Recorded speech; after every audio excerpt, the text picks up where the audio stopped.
This is Comic Picks by the Glick. Hey, and I'm your host, Jason Glick. Hey, host Jason Glick. How's it going? Hey, it's going all right. Just chilling right now. All right, yeah. It is chilly outside. No, it's not that cold yet, so. No, not yet. They say it's later this week, but it's like I'm just waiting for it to get much cooler. It's like 'cause it's just been so hot for so goddamn long. Yeah. So what you got on the burner tonight, so to speak? Let's see. I've got the latest from a legendary comic book creator. I have Frank Miller's Holy Terror. All right. Yeah, and it's like I really don't.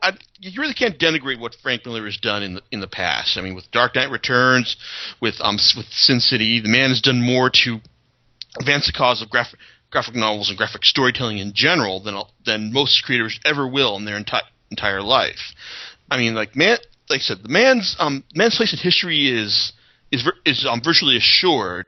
But as I said years ago when I was talking, originally discussed him back in my podcast about around the time when he was his feature film version of The Spirit was coming out.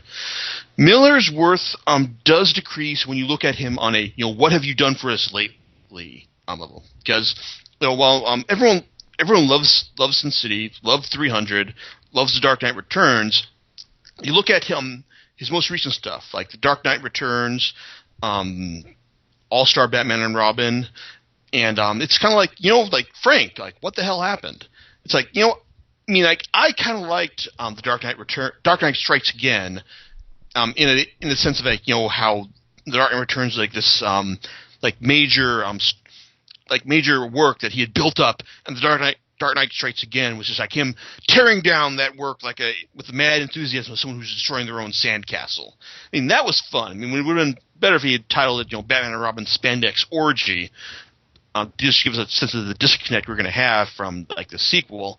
But anyway, then you got All-Star Batman and Robin, which I haven't read yet because I've heard that because I've heard just so many things about just how it's either like completely terribly awful or calculatedly intentionally bad on Miller's part. And but the thing is, like, we're not going to have any real ability to assess its value until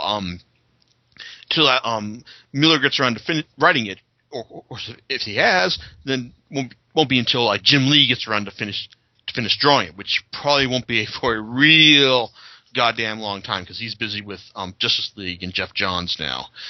Still, and then now you've got his latest endeavor, Holy Terror, which is the startup, which is the initial comic book offering from Legendary Comics. Now, Legendary is originally a film group, and they're the people who brought us the Dark Knight, Batman Begins, a whole host of other films, and now they're moving into the to the comic books production, to the comic book business, and it's like. Well, a lot of people have failed at this over the years. I will say that Legendary actually stands a good chance or a better chance than most of succeeding. If only the fact they're launching, they have said they're working with Frank Miller as proof here with his new book Holy Terror. They're working with Matt Wagner, creator of Grendel and Mage, as well as a host of other great comics, and also Paul Pope. Now.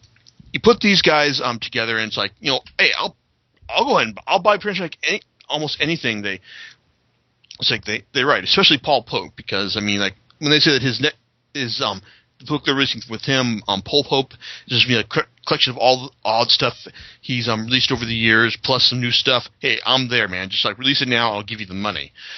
But it's smart than like to launch with like really big name authors who have an established audience and with just this established audience is going to run out and buy them no matter what. So, with that note, I have to say that I didn't actually go out and buy Holy Terror as soon as it was released at the end of September. I mean, the reason you're not getting this review sooner is because I haven't figured, hey, Amazon's selling it for like 47% off. That seems like a good deal. I could probably I'm sure there's probably enough good stuff in it, good or bad, to do a podcast on. And you know what? Well, I guess I was pretty much right because Holy Terror, even at like $16 from Amazon, still wasn't worth the money. and it's not really because of the politics. It's not really because of the art. It's not really because of just like the content or the substance. It's like, before I get into talking about any of those, I didn't think it was worth it simply because it was like, I read through this in less than half an hour. I mean, just like the scant amount of time. There's the layouts, the art is just so not dense and not. There's no content to a lot of this stuff. Okay, because you start off with some nice introductory pages. I mean, it's just like these real inks. It's like ink splattered pages where it's raining in the town of Empire City. You see their like blind justice, their answer to the Statue of Liberty, and then from there goes on to the showing us some scenes of this town's assumedly lone vigilante, the Fixer, tackling its cat burglar, Natalie Stack, as she escapes across the rooftops after stealing a bracelet. I mean, these are I'll admit that these are striking images, but then they're kind of images you look at, you turn the page, you look at, nice. Okay, that's nice too. Let me turn the page. It's like there's not a lot of content here, especially in these opening sequences. I mean, you look at it. Okay, I can see what's happening here. She's jumping around the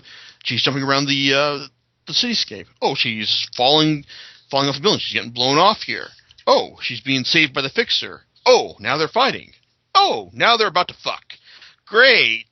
Yeah, it's like these first first third of the graphic novel is just kind of like just mature readers Batman, because the thing is, the thing interesting about this graphic novel is it was originally supposed to be a Batman graphic novel from DC, and its original title was, you probably heard this before, but I kid you not, it was Holy Terror Batman, and the concept was Batman versus Al Qaeda, because the high concept is after the Fixer and Natalie stop fucking, this nail bomb goes off over the city, and terror is brought to the city, and it's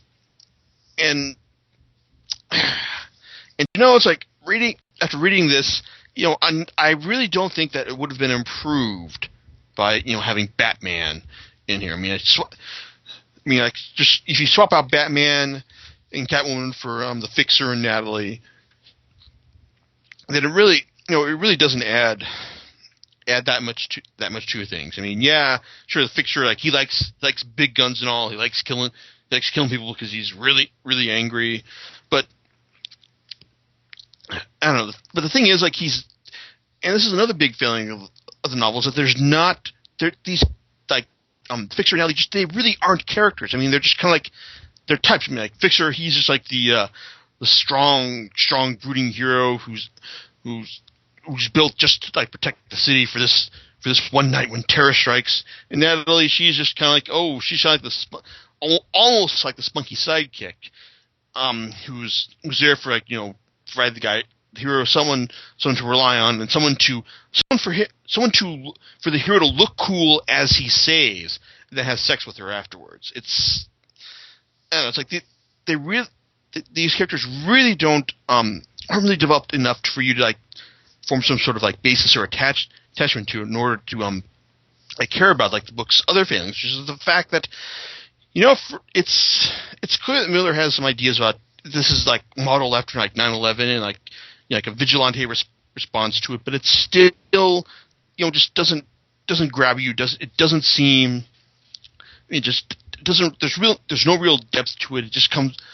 I mean, it doesn't really tell us anything new about the war on terror. You've got, and yeah, you see the police response to it. We see the terrorists and their plans, and Miller inserts a lot of caricatures of famous politicos and cable news talking heads, and it just doesn't really add up to much. I mean, yeah, you've got some striking images, and I will say that Miller's art has Sin City. I mean, that's really the dominant form of his style these days. I mean, these big expansive panels where like, but and there's less discipline like where there was in the Dark Knight Returns and stuff like Ronin, but the thing is, there's just not a lot of, like I said, there's not a lot of information on a lot of these pages for you to really hold your interest or for anything to be really said. Except, I will say this: the ending, the final page with which showcases the book's like Commissioner Gordon analog. Basically, he was basically like illustrated, shown to us be for 2 pages, like a real tough cop, a real man's man, like completely broken and scared about the events that have happened in Empire City. I mean, that was kind of affecting, just seeing like the effects of terror on the normal people. But all this other stuff, like the like seeing the Fixer and Natalie take on the terrorists, and they save us. I mean, they save the city, but do they actually really make a difference in terror? No, they don't. And I'm looking at this, I just think that I do kind of wish that Batman had been involved, just because it's like when you're talking about like just like real big ideas like terrorism, like terrorism. It's like at one point, like one of the terrorists talks about just like how they're just like a small cell, like they're just like a slave to a slave to a slave, and like they're just like in service of like a much larger ideal than they really are. And you think in order to combat like an idea, you really need a fictional character like Batman, someone who can come like an idea who's designed to fight these people and lay them out and eventually say that, hey, it's like at least in this fictional world, like this fictional hero was able to save us. And I don't think, and on one hand, I'm kind of sort of tempted to say that this might be what Grant Morrison has in mind for his for the end of his Batman run, because in Batman and Robin Must Die, he basically set up the idea of Leviathan, a worldwide, what is apparently a worldwide super terrorist group that Batman is apparently going to be run up against. Now he's formed his Batman Incorporated group, which is Batman all across the world. And what better way to do that than to fight for Batman to fight like a worldwide terrorist group than like a group modeled after Al Qaeda. That seems like it could be like probably more interesting, more telling of a situation. So I think that a lot of superhero stuff.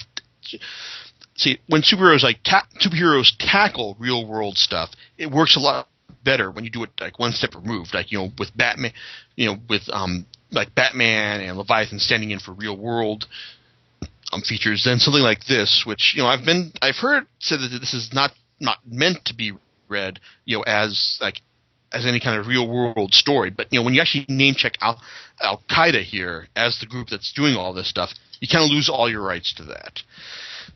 And really, it's like it's really kind of disappointing that this is like Frank Miller's first original graphic novel in such a long time, and it's kind of like meh.